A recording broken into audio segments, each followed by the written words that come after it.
வீடியோவில் black and ஒயிட்டாக ஒரு குட்டி டாக் இருக்குது பார்த்தீங்களா? ஸோ இந்த டாகு தான். இந்த டாகை வந்துட்டு ஒருத்தன் வெட்டி கொண்டிருக்கான்.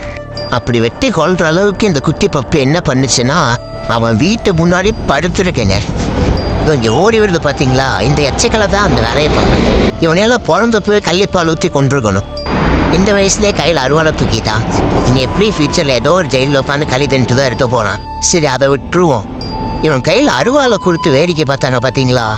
அவங்க இவனோட அப்பா அம்மா அதுக்கெல்லாம் மனுஷனாக இருக்க வேண்டிய தகுதியை இழந்துருச்சு. இவன் கையில் அருவாளை கொடுத்ததுக்கு நியாயமாக அவங்க அப்பா அம்மாவை தூக்கி ஜெயிலில் போட்டிருக்கணும். அதை விட்டுட்டு போலீஸ் வந்து வார்னிங் பண்ணிட்டுருக்காங்க. இப்படிலாம் இருந்தால் தமிழ்நாடு மயிரில் தான் ஊர்படும். இந்த தாயோனி வெட்டினதெல்லாம் நாய்க்குத்தி இறந்தே போச்சு. இது இந்த டாக் வந்துட்டு வேற யாரைய பசங்களே கடிச்சிருந்து நீங்களா என்னடா அது பெரிய நியூஸாக போட்டு ஆட்டிட்டு வந்துருப்பானுங்க எல்லாரும். எனக்கு என்ன கடுப்புனா, அந்த சின்ன பையனை கூட விட்டுடலாம். ஆனால் அவன் கையில் அருவாளை எடுத்து கொடுத்த அந்த அப்பா அம்மாவை ஏன் போலீஸ்காரன் விட்டாங்கன்னு தெரியல. இன்னைக்கு அருவாள் எடுத்து இந்த நாயை வெட்டினவன் ஏதோ ஒரு சண்டை வந்து இவன் கூட பழகிற ஃப்ரெண்டையே அருவாள் எடுத்து வெட்ட மாட்டான்னு என்ன நிச்சயம்? இந்த பப்பி இப்போ உயிரோடு இல்லை, இறந்துருச்சு. இந்த வீடியோவை பார்க்குற நீங்கள் உங்கள் வீட்டில் தான் சின்ன பசங்க ஒரு அனிமல் அடிக்கிறத பார்த்தா அப்படிலாம் அடிக்கக்கூடாதுப்பா, தப்பு.